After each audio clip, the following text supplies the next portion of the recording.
ঝাড়গ্রাম গ্রামীণের প্রচারে ঝড় তুললেন বিজেপি প্রার্থী লক্ষ্মীকান্ত সাউ।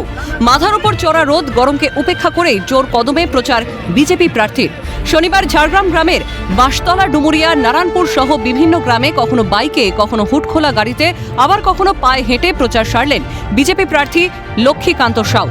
সাধারণ মানুষ প্রার্থীকে কাছে পেয়ে যেমন অভিযোগ জানাচ্ছেন, তেমনি আবার ফুল মালা দিয়ে বরণ করে নিচ্ছেন। কখনো আবার প্রার্থীকে নিয়ে আনন্দে মাতোয়ারা হয়ে নেচে উঠছেন এলাকার সাধারণ মানুষ। সাধারণ মানুষের স্বতঃস্ফূর্ত সমর্থনে জয়ের ব্যাপারে প্রত্যয়ী ঝাড়গ্রামের বিজেপি প্রার্থী। পাশাপাশি সিএনএর সামনে তৃণমূল সরকারের অপশাসনের তথ্য তুলে ধরেন তিনি।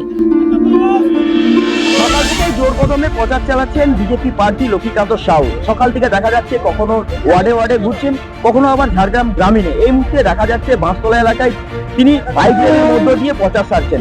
বিভিন্ন এলাকায় যাচ্ছেন, সাধারণ মানুষের কাছে তিনি গিয়ে পৌঁছলে তাকে ফুলের মালা দিয়ে বরণ করছেন এবং সাধারণ মানুষ তাদের সমস্যার কথা বলছেন। এই ঝাড়গ্রাম গ্রামীণে আপনি ঘুরলেন, কতটা সমস্যার কথা শুনতে পেলেন বর্তমান সরকারের নিয়ে? মানুষ ক্ষুব্ধ রয়েছেন।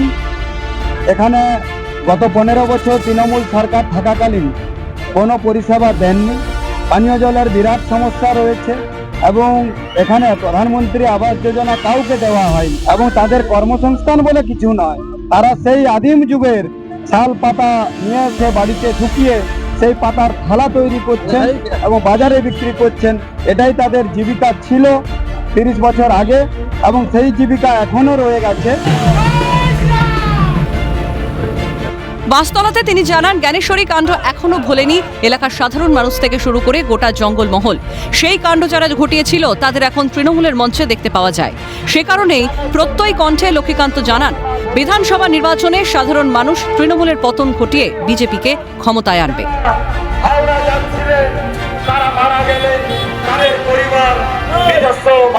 2011-তে জ্ঞানেশ্বরী এক্সপ্রেস হয়েছিল এবং দুর্ঘটনা ঘটেছিল। মানুষ, শত মানুষ মারা গেছিলেন। এখনো ট্রেনের দুই দিকে বগিগুলো পড়ে আছে, অকেজো বগিগুলো।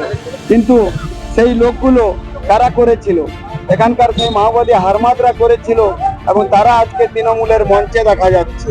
সুতরাং জনসাধারণ সিদ্ধান্ত নিয়েছেন, আর ইনারা কোনো কাউকে মাফ করবেন না। ইনারা এখন বদলে দেবেন সরকার এবং নিশ্চয় করেছেন এখন শুধুমাত্র বিজেপিকে ভোট দেবেন।